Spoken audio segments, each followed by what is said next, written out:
Bon alors salut à tous, j'espère que vous allez bien pour cette nouvelle vidéo. Aujourd'hui je vais tout simplement vous parler de l'actualité. Là je suis en poste, pour tout vous montrer, voilà.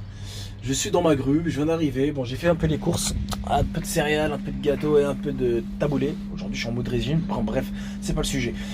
Voilà, l'actualité avec les gilets jaunes, l'acte 45, j'ai participé à la manifestation, je me suis fait contrôler par les forces de l'ordre. Heureusement que j'avais pas mes pièces d'identité. Je vais pas rentrer dans les détails, parce qu'il y avait des bavures, j'ai vu de mes propres yeux, j'ai pas pu filmer parce qu'il n'y avait plus de batterie sur mon téléphone. Et j'ai pas voulu rester trop longtemps parce que j'avais un doute. Voilà. Il y avait des gens plus fous que moi. Et je comprends entièrement ces gens qui sont encore plus fous, qui sont capables du pire. À un moment donné, voilà. Moi, quand j'ai fait la première manifestation côté des Gilets jaunes, j'ai constaté par moi-même qu'il y avait des gens qui étaient extrêmement pauvres. Et quand je dis dans l'extrême, c'est vraiment, ils venaient de Montpellier, sont venus à Paris pour soutenir les Gilets jaunes. Parce que, bon, la source du problème, c'est pas la France, c'est dans la capitale. Le gouvernement, il faut qu'il change les choses. Ils n'ont pas voulu changer les choses. Alors, il y a eu des bavures, des grosses putains de bavures, des provocations de ouf envers les forces de l'ordre. Ça, c'est le premier point de vue. D'accord? Maintenant, est-ce que les gilets jaunes, c'est bien ce qu'ils font ou pas? Entièrement. Ils doivent même aller encore plus loin. Parce que là, c'est un peu du foutage de gueule. Hein, parce que là, c'est que sur Paris, on dirait. J'entends pas trop dans les autres villes. Parce que là, si on sera en Chine, tu pètes un plomb. En Chine, quand tu fais une manifestation, c'est un truc de ouf. C'est même plus une manifestation. Hein. Alors, voilà, je vous ai recommandé des trucs, des lasers, afin de les faire peur, des cacatoves. Vraiment des trucs qui permettent de toucher mentalement cette personne-là qui risquerait de faire une bavure. Il faut qu'il en bouffe en pleine gueule. Ça, c'est le second point de vue. La France, aujourd'hui. La France, pour moi, elle a changé.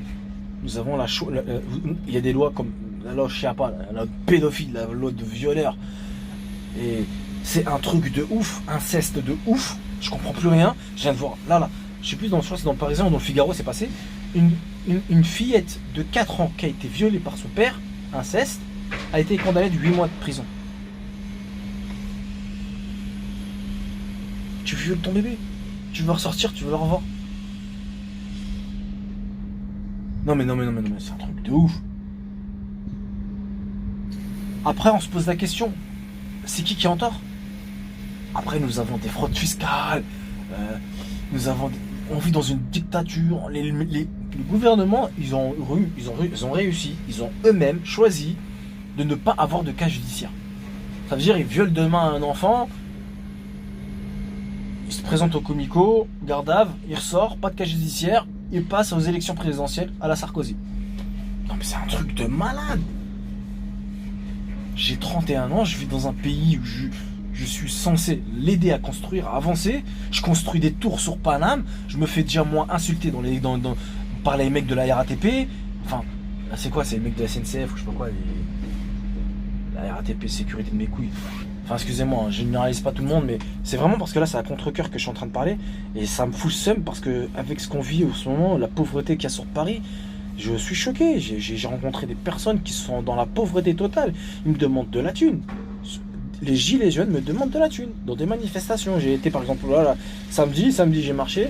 Et ça se voyait qu'un mec qui voulait manger avec moi parce que j'avais un casse-dalle. Je lui ai donné le casse-dalle. Le pauvre, il me faisait mal au cœur. C'est un daron, c'est un chebani. Je lui ai demandé d'où tu viens. Il me dit que de Strasbourg. Comment t'as fait pour venir à Strasbourg? C'est ma voisine, elle m'a payé de billets. Je dis oh là là là là là là. Et t'as des enfants? Ouais, j'ai 4 enfants. Mais ils vivent chez ma voisine. Et j'ai pas envie que la police ou que le gouvernement sache que mes enfants, après, vont se mettre à l'orphelinat, des trucs comme ça. Oh là, le truc de ouf. Non, mais dans quel pays on vit, les mecs? Non, mais c'est quoi ce délire? Faites quelque chose.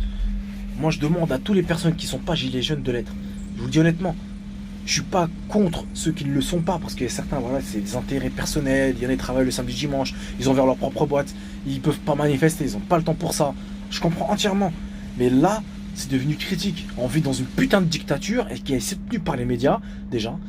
Moi, je suis là et je fais cette vidéo-là. J'espère que ce message sera transféré par les Instagram, les Snap, les Facebook, les Paltalk, Inch'Allah.com, Mekli.com, le Badou, partout. C'est gravement important parce que on veut un changement radical dans ce pays. Il faut qu'il y ait un changement parce que là, en fait, ils sont en train de pomper notre argent à nous. Pendant que vous mangez des yaourts dans 2 jours, ils seront périmés. Ou j'en passe. Et c'est pas l'objectif personnel. Moi, mon objectif, c'est de faire en sorte que ce pays soit nourri de bonnes choses.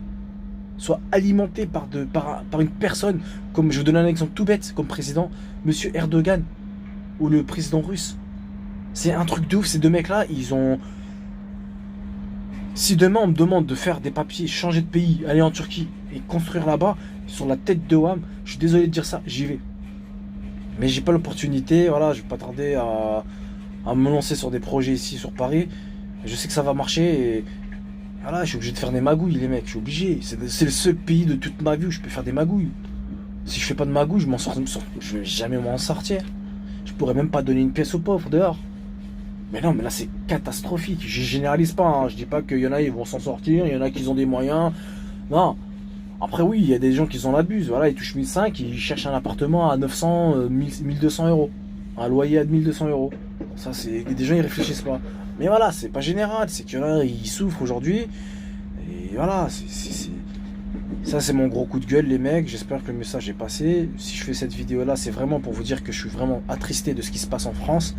Les bavures, les morts qu'il y a eu sur Paris, et même pas, c'est pas sur Paris, en France tout court. La provocation et que comme quoi médiatiquement ils arrivent à retourner le message, c'est un truc de ouf. Alors j'espère que les gilets jaunes taperont très très fort, rentrant à des milliers dans les plateaux, à tout niquer leur système parce que là c'est catastrophique. Et voilà, c'était vraiment mon coup de gueule de ma part. J'espère que les choses vont changer.